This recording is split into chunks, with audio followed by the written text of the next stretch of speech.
मध्य प्रदेश के एक छोटे से शहर मौगंज में एक बहुत ही शॉकिंग क्राइम हुआ है।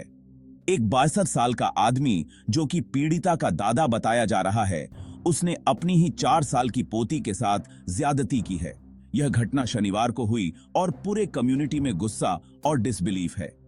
आरोपी ने बच्ची को एक कमरे में ले जाकर बंद कर दिया और उसके साथ ज्यादती की। बच्ची की चीखें सुनकर परिवार वाले दौड़े और बच्ची को बहुत ही खराब हालत में पाया। आरोपी ने भागने की कोशिश की, लेकिन लोकल पुलिस ने उसे पकड़ लिया।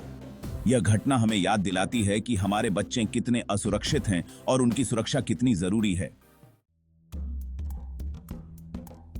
आरोपी, जिसका नाम कानूनी कारणों से अभी नहीं बताया जा सकता, एक 62 साल का रिटायर्ड बैंक एम्प्लॉई है। उसने 2 साल पहले ही नौकरी से रिटायरमेंट लिया था और एक साधारण जीवन जी रहा था। पड़ोसी और जान पहचान वाले लोग उसे एक शांत और सीधा साधा इंसान बताते हैं, जिसकी वजह से ये आरोप और भी ज्यादा चौंकाने वाले हैं।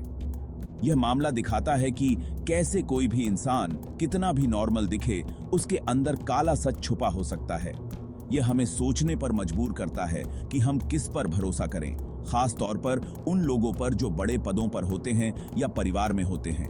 उस भरोसे को तोड़ना, खास तौर पर एक मासूम बच्चे के साथ ऐसा करना, मां देखिए अब गुमका तो मुकवा, हमारे समाज को अंदर तक हिला देता है। यह घटना हमें यह सोचने पर मजबूर करती है कि हम अपने आसपास के लोगों को कितनी अच्छी तरह जानते हैं। क्या हम वास्तव में उनके अतीत और उनके छिपे हुए रहस्यों को जानते हैं? यह घटना हमें यह भी सिखाती है कि हमें सतर्क रहना चाहिए और किसी पर भी आंख मूंद कर भरोसा नहीं करना चाहिए। समाज में ऐसे कई लोग हो सकते हैं जो अपनी असली पहचान छुपा कर रखते हैं। हमें हमेशा सतर्क रहना चाहिए और किसी भी संदिग्ध गतिविधि की रिपोर्ट तुरंत करनी चाहिए। इस तरह की घटनाएं हमें एकजुट होकर समाज को सुरक्षित बनाने की प्रेरणा देती हैं।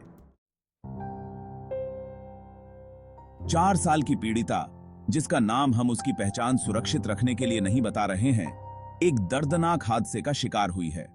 अभी संजय गांधी अस्पताल में भर्ती है, जहां उसकी हालत गंभीर बनी हुई है। वो शारीरिक और मानसिक रूप से कितनी तकलीफ में होगी, ये समझना भी मुश्किल है।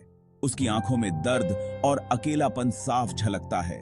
डॉक्टर उसकी पूरी देखभाल कर रहे हैं और उसे हर तरह का सपोर्ट दिया जा रहा है। मेडिकल स्टाफ दिन रात उसकी सेवा में जुटा हुआ है। लेकिन ऐसी घटनाओं से उबरने में बहुत समय लगता है और यह एक मुश्किल सफर होता है। मानसिक और शारीरिक रूप से ठीक होने के लिए उसे निरंतर देखभाल और प्यार की जरूरत है। इस घटना का असर उसके मन पर बहुत गहरा होगा और उसे ठीक होने के लिए लंबे समय तक इलाज और काउंसलिंग की जरूरत पड़ेगी। उसके परिवार को भी इस कठिन समय में सहारा देना होगा। समाज और बाल कल्याण संस्थाओं को मिलकर पीड़िता और उसके परिवार का साथ देना चाहिए और उन्हें हर तरह की मदद करनी चाहिए। सामूहिक प्रयास से ही हम इस मासूम की जिंदगी में फिर से खुशियां ला सकते हैं। मौगंज पुलिस ने इस मामले में तुरंत कार्यवाही करते हुए आरोपी को गिरफ्तार कर लिया है।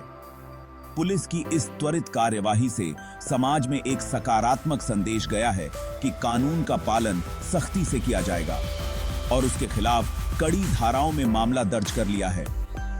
पुलिस ने आरोपी के खिलाफ ठोस सबूत जुटाने के लिए हर संभव प्रयास किया है ताकि न्याय सुनिश्चित हो सके।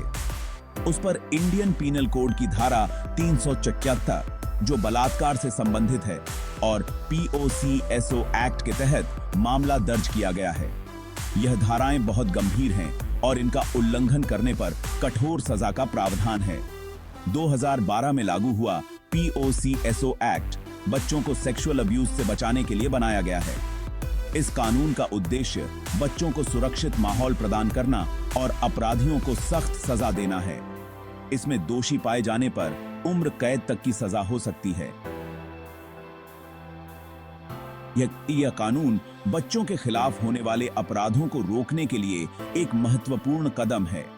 पुलिस अभी सबूत इकट्ठा कर रही है ताकि आरोपी को उसके किए की सजा मिल सके। फॉरेंसिक टीम भी इस मामले में महत्वपूर्ण भूमिका निभा रही है।